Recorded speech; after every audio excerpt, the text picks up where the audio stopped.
भोंदूघराच्या दुष्कृत्याच्या घटनांची यादी खूप मोठी आहे। मुख्यमंत्री फडणवीसांनी खरात नेमका कसा पकडला गेला हे सांगताना त्याची कुंडली वाचली आहे। बघूयात।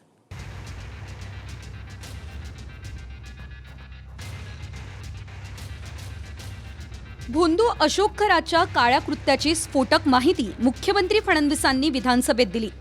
गर्भवती महिलेवरही खरातनं त्याच्या कार्यालयात बोलावून बलात्कार केला। अघोरी कृत्याच्या टोकाला खरात कसा पोहोचला त्याची माहिती फडणवीसांनी विधानसभेत दिली।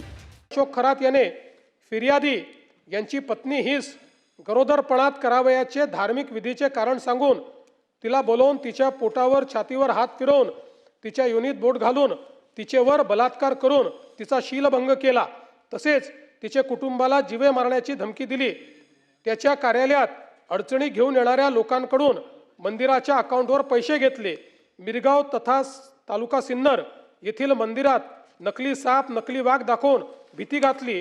तसेच कार्यालयात येणाऱ्या महिलांना लघवी पाजून अघोरी प्रकार केले वगैरे मजकुराच्या फिर्यादीवरून सदर गुन्हा नोंद आहे। खरात धार्मिक विधीच्या नावाखाली महिलांना बोलावून घ्यायचा। अशाच एका महिलेवर वारंवार बलात्कार केल्यानं ती गर्भवती राहिली। त्यानंतर तिला गोळ्या देऊन खरातनं तिचा गर्भपात केला।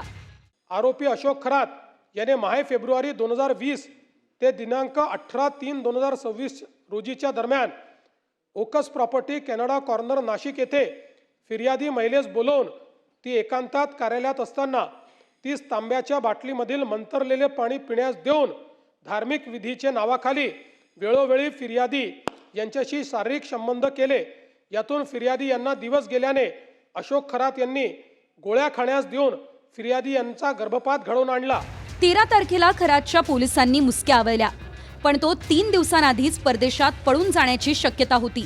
त्यामुळे पोलिसांनी लुकआउट नोटीस काढली आणि त्याला नाशिकमध्येच रोखल्याचं मुख्यमंत्र्यांनी सांगितलं। आरोपी म्हणजे अशोक खरात हा देश सोडून पळून जाण्याची शक्यता होती। तो पळून गेला असता तर त्याला शोधणे जिकरीचे ठरले असते। त्यामुळे पोलिसांनी त्याचा लुकआउट सर्क्युलर जारी करण्याबाबत अहवाल एअरपोर्ट अथॉरिटी यांना 10/3/2026 रोजी सादर केला व एअरपोर्ट अथॉरिटीने तात्काळ त्यास परदेश गमनासाठी बंदी घातली।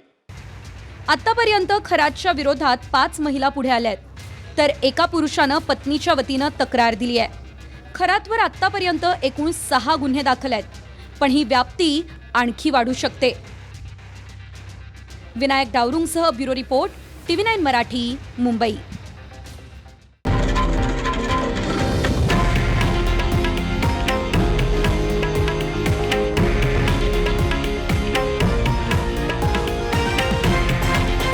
हे आहे देशातील नंबर 1 न्यूज नेटवर्क आणि आपण पाहत आहात TV9 मराठी, एकमेव।